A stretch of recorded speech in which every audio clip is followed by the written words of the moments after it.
ছাড়া চলবে না, এরকম সাইলেন্সার লাগাবে না, কোম্পানি সাইলেন্সার লাগাবে। এটা খোলো, এটা সাইলেন্সার লাগানো আছে, এটা খোলো।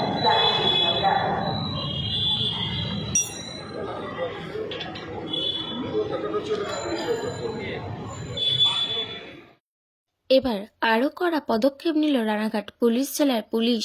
এবার জেলা জুড়েই চলছে ধরপাকড় বাইক, এবং রানাঘাট পুলিশ জেলার ট্রাফিক পুলিশের বিরাট কড়া পদক্ষেপ নিতে দেখা গেল।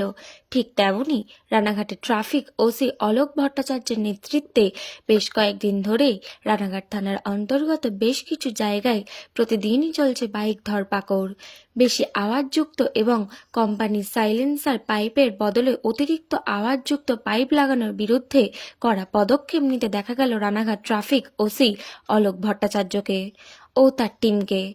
যে সমস্ত গাড়ি বেশি আওয়াজযুক্ত সাইলেন্সার পাইপ সেই সমস্ত বাইকগুলোকে আটক করে সেই সমস্ত সাইলেন্সার পাইপগুলো খোলানো হচ্ছে এবং গাড়ির সাথে দেওয়া কোম্পানি পাইপগুলোকে পুনরায় লাগানো হচ্ছে এবং কেস ও দেওয়া হচ্ছে। পাশাপাশি যে সমস্ত গাড়ির নাম্বার প্লেটবিহীন গাড়ি রাস্তায় ঘোরাফেরা করছে সেগুলো দেখা যাচ্ছে বিভিন্ন সময় ও বেশিরভাগ ক্ষেত্রে অসামাজিক কার্যকলাপে যুক্ত, এবং বেশ কিছুদিন ধরেই চুরি ছিনতাইয়ের মতো ঘটনা ঘটছে জেলা জুড়ে। তাই যে সমস্ত নাম্বার প্লেট বিহীন গাড়িগুলো আছে সেই সমস্ত গাড়িগুলোকেও বেশ কিছুদিন ধরে আটক করা হচ্ছে এবং তাদেরকে উপযুক্ত নথিপত্র চাওয়া হচ্ছে এবং না দেখাতে পারলে থানায় নিয়ে গিয়ে আটক করা হচ্ছে, পাশাপাশি কেসও দেওয়া হচ্ছে। তাই আজই আপনিও সাবধান হয়ে যান। যদি আপনাদেরও কারোর গাড়িতে অতিরিক্ত আওয়াজযুক্ত সাইলেন্সার পাইপ থাকলে আজই খুলে নিয়ে কোম্পানি সাইলেন্সার পাইপ লাগিয়ে তারপরে রাস্তায় বের হন, না হলে আপনিও পুলিশের জেরার মুখে পড়তে পারেন এবং আপনারও রাস্তার সম্মান হানির ও হতে পারে এবং পুলিশের বিভিন্ন হ্যারাসমেন্টের শিকার এবং কেসও খেতে পারেন। সুপার বাইকগুলো এত দ্রুত চালাচ্ছে, সাথে বাইকের আওয়াজে সাধারণ মানুষের সমস্যা তো হচ্ছেই, পাশাপাশি শব্দ দূষণ হচ্ছে। সেটা আটকাতেই এবার রাস্তায় কোমর বেঁধে নামলো Ranaghat police traffic OC Alok Bhattacharya ও তার টিম। এবার অতিরিক্ত আওয়াজযুক্ত সেই সমস্ত গাড়িগুলো সাইলেন্সার পাইপ ধরে ধরে খোলানো হচ্ছে এবং এরকম ঘটনা খুবই কম ঘটতে দেখা গেছে।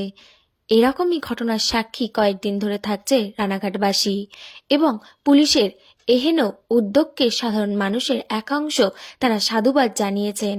যেভাবে রাস্তাঘাটে বেরোলে বিকট শব্দে কান মাথা খেয়ে ফেলে, পাশাপাশি শব্দ দূষণ হয়, তার থেকে কিছুটা রানাঘাটবাসী রেহাই পাবে। তাই রানাঘাটের একাংশ সাধারণ মানুষ খুব ভালো পদক্ষেপ নিয়েছে রানাঘাট ট্রাফিক পুলিশ। এই বিষয়ে রানাঘাট পুলিশ জেলার এসপি কুমার সানিরাজ জানান, যে সমস্ত বাইক তাদের নিজস্ব কোম্পানি সাইলেন্সার পাইপ খুলে ডুপ্লিকেট সাইলেন্সার পাইপ লাগিয়ে বিকট আওয়াজ এলাকায় দাপিয়ে বেড়াচ্ছে, সেই সমস্ত হিরোকে এবার জিরো করতে রানাঘাট পুলিশ জেলার বিভিন্ন থানার পুলিশদের এই ধরনের পদক্ষেপ এই রকমই চলবে। তাই আজ আপনারা সাবধান হয়ে যান। চলুন এই বিষয়ে প্রত্যক্ষদর্শী ও এলাকাবাসীরা নিউজের ক্যামেরার সামনে কি জানাচ্ছে আমরা বিস্তারিত শোনাবো।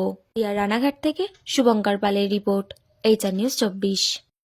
যেটা হচ্ছে আমাদের রানাঘাট থানার যে ট্রাফিকের বড়বাবু অলোক ভট্টাচার্য, ওনার হচ্ছে উদ্যোগে এবং যত রানাঘাট থানার যত ট্রাফিকের স্টাফ রয়েছেন তাদের উদ্যোগে এই যে কাজটা হচ্ছে যথারীতিভাবে আমরা কি হচ্ছে এখানে কাজটা হচ্ছে যে যাদের যেসব গাড়ির নাম্বার প্লেট নেই, বিগত আমরা কিছুদিন সোশ্যাল মিডিয়ায় দেখে থাকছি যে চারিদিকে অতিরিক্ত চুরি ছিনতাইয়ের সংখ্যা বাড়ছে, যেসব গাড়ির নাম্বার প্লেট নেই এবং যেসব গাড়ির সাইলেন্সার অতিরিক্ত শব্দযুক্ত সেই সব গাড়ি আটক করা হচ্ছে। যাদের সাইলেন্সারে আওয়াজযুক্ত তাদেরকে সাইলেন্সার দাঁড় করিয়ে খুলানো হচ্ছে এবং যাদের হচ্ছে গাড়ির আপনার নাম্বার প্লেট নেই সেই সব গাড়ি দাঁড় করিয়ে কেস দেওয়া হচ্ছে কিংবা গাড়ির মানে প্রমাণ দিতে হচ্ছে যে গাড়িটার কেন নাম্বার প্লেট নেই বা কি বৃত্তান্ত।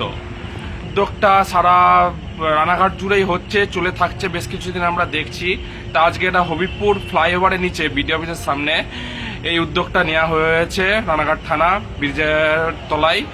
তা সাধারণ জনগণ হিসাবে আমি বলবো এটা যথারীতি খুব ভালো উদ্যোগ। এতে করে মানুষের যে মনে একটা আতঙ্ক চলে আসছে যে এই যে আওয়াজযুক্ত যে সাইলেন্সার নিয়ে বেরোনো, এতে যথারীতি বাচ্চা কাচ্চা বা রাস্তাঘাটে খুবই সমস্যা হয় মেয়েদের বা আদার্স এই যে নাম্বার প্লেট ছাড়া গাড়িগুলো চলছে, এতে করে চুরি ছিনতাইয়ের সংখ্যা বাড়ছে। এতে যথারীতিভাবে অনেক ভালো উদ্যোগ হচ্ছে। এতে অনেক মানুষ এর পরবর্তীতে যে পরবর্তী চুরি ছিনতাই এইসবগুলো করবার আগে 100 বার ভাববে, যে জানে নাম্বার প্লেট ছাড়া গাড়ি রাস্তায় বেরোলে অনেক কিছুই হতে পারে। এতে করে আমাদের সাধারণ মানুষের কাছে এটা খুবই খুবই ভালো কাজ হচ্ছে, স্যারেরা যে এই উদ্যোগটা নিয়েছেন। আমি চাই যে আমি কি সাধারণ জনগণ চাই যে এই উদ্যোগ সারা ভারতবর্ষ, সারা ওয়েস্ট বেঙ্গল জুড়ে হোক। আচ্ছা, আপনার নাম? আমার নাম কৌশিক প্রামাণিক, আমি এখানকারই বাসিন্দা।